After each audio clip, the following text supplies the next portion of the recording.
తాజా 30 విజయవాడ రాజకీయాల్లో ఒక శకం ముగిసింది. దేవినేని నెహ్రూ కన్నుమూయడంతో దశాబ్దాల తరబడి ఆయన అనుసరించిన వారంతా చాలా బాధపడుతున్నారు. ఆయన సుదీర్ఘ ప్రయాణాన్ని గుర్తు చేసుకుంటున్నారు.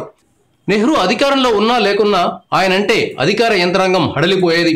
ఆయన మనుషులు ఎవరొచ్చినా వెంటనే పనులు పూర్తి చేసి పెడతారని ఆనాటి సంగతులను దేవినేని అనుచరులు గుర్తు చేసుకుంటున్నారు. ఎన్టీఆర్ మరణించేంత వరకు ఆయనతో ఉన్న దేవినేని ఆ తర్వాత పలువురు సూచన మేరకు కాంగ్రెస్ పార్టీలో చేరారు. వైఎస్కు అత్యంత ఆప్తుడిగా మారారు. ఈ పరిస్థితుల్లో 2009 ఎన్నికల్లో దేవినేని గెలిస్తే మంత్రివర్గంలోకి తీసుకోవాలని వైఎస్ భావించారు. కానీ దేవినేనికి అదృష్టం కలిసి రాలేదు. విజయవాడ తూర్పు నియోజకవర్గంలో ఆయన కేవలం 150 ఓట్ల తేడాతో ఓడిపోయారు. ఈ నియోజకవర్గం నుంచి ప్రజారాజ్యం తరపున పోటీ చేసిన యలమంచిలి రవి చేతిలో దేవినేని ఓడిపోయారు. గెలిచి ఉంటే దేవినేని రెండోసారి మంత్రి అయ్యేవారు. Thank you viewers. ఈ వీడియో మీకు నచ్చితే లైక్ బటన్ టచ్ చేయండి. తాజా 30 ఛానల్కు సబ్స్క్రైబ్ చేయండి. మీ మిత్రులకు షేర్ చేయండి.